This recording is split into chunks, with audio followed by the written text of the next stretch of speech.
Hey, Dave. Dave, I was curious where Tony Gonsolin was in camp, and do you feel like he could be somebody, if needed, when the season started? Tony is throwing a couple bullpens. I think the plan is to get him into a game or facing hitters on Saturday. Obviously, we see Tony as a starting pitcher, but has a lot of versatility.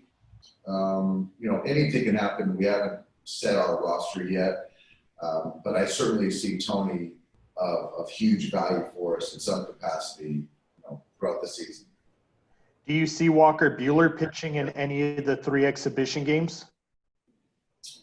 Um, I do. I do. I think Walker is scheduled. I got it right here, Dave. Thanks. Actually, I don't know. I don't know, Dave. He's going to throw a bullpen today, and then I think it's today, and then we'll see how it goes. No, it's not today. I think he threw yesterday. I'm sorry. I'm kind of confused on Walker. But I don't know if he's going to throw in a game against in an exhibition. It's kind of contingent how his next bullpen goes. All I do know is that Walker feels good, and we're going to be kind of very careful in how we continue to build him up. But I do expect him ready for opening day. Dave, last night you put a runner at second base for the Buffalo. How many more opportunities are you going to try to find for your relievers to have that situation? We're going to do it tonight. We're going to do it tomorrow as well. And these guys are playing for some stakes, Team Kike and Team JT. But I think that, so to do it in the top and bottom of an inning, I think is fair play. And it also gives the pitcher an opportunity in that situation, also the hitter to kind of try to execute. Next question from Jorge Castillo. Go ahead, Jorge. Hey, Dave. Yesterday I thought I saw that you guys had 4 outfielders against Muncie. Is that true, that Kike went all the way out to right field? Yeah, that was Kike. That was his he's managing that team, so that's what they had on the defensive metrics for Max, 4-man outfield. Is that something you guys are considering doing when the real games start? You know what? There's certain hitters that we've thought about doing that with. Certainly, obviously, Max plays with us, but there are hitters that we have talked about that. And, if the situation makes sense, we're certainly open to it. And just about your right fielder, your normal right fielder, was there a time over the last 3-4 months where you wondered if you'd ever see Mookie Betts in a Dodgers uniform? There were numerous times over the last few months that I wondered if we would ever see this happen. So to see it on a daily basis, I think that each day that we move forward, I think we all get more excited, more optimistic, and Mookie has really made an impact on us in such a short time. Thank you. Hey, real quick, for today's Vasquez question, Walker is going to throw in the game tomorrow. I'm sorry. So 2 innings tomorrow. Next question's from Eric Steven. Go ahead, Eric. Hi, Dave. Keeper Ruiz was, I guess, placed on the injured list yesterday. Are you at liberty to say why? I'm not, Eric, and we wanted Cameron in here, but unfortunately he's not, and I can't really discuss any further. Okay. Of the other, there's 3 other players on the injured list, though they're not on the 40-man. You said Cody Thomas and Zach Rex. Have you talked to them, and is there any sense of when they might return, albeit not necessarily in a game, but just to camp? I don't know when their return will be. I do know that the training staff, and namely Ron Porterfield, have been in touch with each one of those individuals. Thank you. Next question's from Kyle Brazier. Go ahead, Kyle. Hey, Dave. Gavin was obviously delayed arriving in camp. How much does that affect his, chances of winning the opening day second base job, or is he still kind of, in the lead, if you will, regardless? I don't know about, a leaderboard, but I think our goal is to just get Gavin as many innings under his legs, get his feet under him, and then try to throw as many at bats as we can. So, on top of the inter squad games that we're having, we're going to do some live situations where we can get Gavin and some other guys, AJ Pollock, some more at bats. Thank you.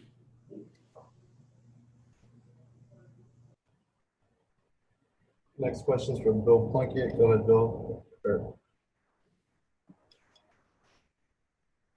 Go ahead, Bill.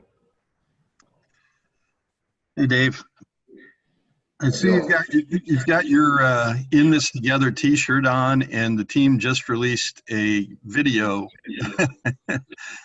Looks good. They just released a video with several of your players making a pretty powerful statement. Have you seen the video, and what do you think of the efforts that they're making? I have not seen the video, and I'm proud of them. I'm proud to be a part of this. And for these guys, I think Clayton and some other guys spearheaded this. They're been very intentional. They've been shaken. And so for them to, not only talk the talk, but walk the walk and lead by their actions, it's very commendable. Heading into the season when it was 162 games, you were pretty confident that you had probably the most talented roster in the National League, if not all of baseball. How does the 60-game challenge change that? Do you think the same strengths apply? I do, but I think in different ways. And I say that, injury is one thing, but now with potential contraction of the virus, kind of you can put that in the bucket of injury where you need the depth. I think the designated hitter we're playing, there's a 17 game in a row stretch I think we have where to use guys in a DH role and move guys around, I still think helps. Pitching where guys aren't completely built up as far as starters, and to have the extra arms, not only just to fill out a 30-man roster, but guys that you feel can pitch and leverage, I think is important. And I think in baseball, we're in as good a situation as anyone. Thanks. Next question is from Alana Rizzo. Go ahead, Alana.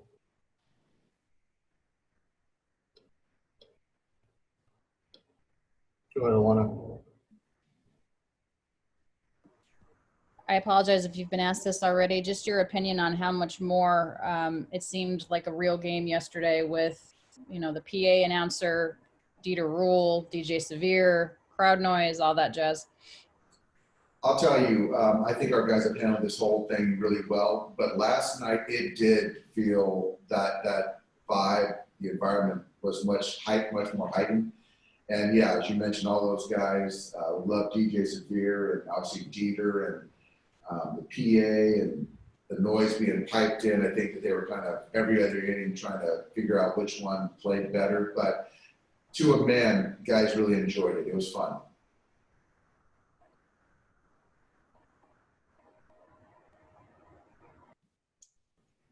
Next question is from Jack Harris. Go ahead, Jack. Hey, Dave, kind of piggybacking off of Plunk's question. You guys have had a lot of success mixing up the lineup, keeping, your whole roster engaged the past couple of years. In a 60-game season, does the shortened schedule, do you think it'll allow you to keep doing that, to be able to cycle the lineup the way you have the last couple of years? Well, I think that the designated hitter is going to allow for us to cycle in, keep certain guys current. It's an extra bat in the lineup. And I just really believe, when you have a group of position players that are so talented, I just feel like it's important, imperative to keep them guys going, keep them relevant, keep them engaged, and feel like they're a part of this. So yeah, we have guys that we're going to run out there essentially every day, but I joke with some of you guys, it's a high-class problem when you have so many good players that you need to find at bats for them. Okay, thank you. Next question is from Alden Gonzalez. Go ahead, Alden. Dave, the The Washington Post reported today that the Nationals are considering alternate sites because of that local mandate that you touched on yesterday about people having to quarantine for 14 days if they come in contact with anybody who tested positive for COVID-19. You guys being the only other team that's affected by that sort of mandate, I'm wondering just, I guess, first of all, is that in any way in play for you guys, playing in an alternate site? And then if not, do you have any word or any confidence that maybe you guys might be exempt of that from local health officials? I know that the conversation from our guys has been discussed with the board and the health officials. I don't know, how if it's resolved, if there's any finality. I don't think that we're considering any alternative site. So until I hear more, I'm expecting to play all of our home games here. Great, thanks, Dave. Another question from Kyle Blazier. Go ahead, Kyle.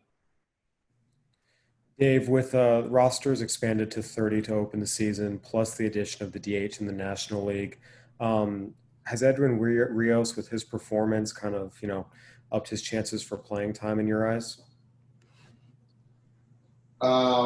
Yeah, Eddie's continuing to get better every day. Every day you see improvement, and the guys love him. He's great on the team. He really is showing he can play both sides of baseball. I think for me, just last year and in the spring, just seeing how he can conduct an at-bat, give you a quality at-bat off the bench.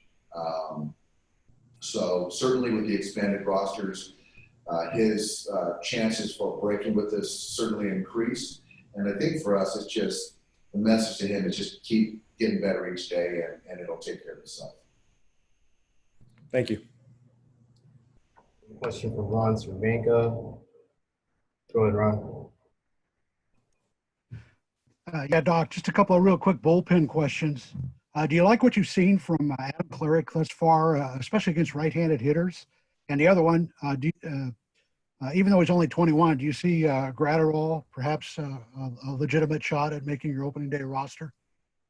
Well, with Adam, I think it's just continuing. We know what he can do against a left-hander. We know he can go 1+. We know he's a strike thrower. There's certainly a lot of value. We just want to see it more, just the ability to, get a right-hander out. And so obviously he's done it at times, and I'm not saying he can't do it, but just for him to continue to get that confidence, I think is going to be good for him and good for the Dodgers. With Bruscar, he's just got to continue to pitch. I think that, with him, it's 97 to 100. There's a 4-seamer, there's a 2-seamer, there's a change, slider, and he's just got to continue to develop. So he's a guy that can go 2 innings. I think he's been a starter before in his minor league career. So there's a lot to like with Bruscar, but there's still some fine tuning, and you saw that even, in the start, where his outing yesterday, where there's some mistakes out over the plate in good leverage counts. So he's just got to continue fine tune, but man, I expect him to really help us out a lot this year. Thank you.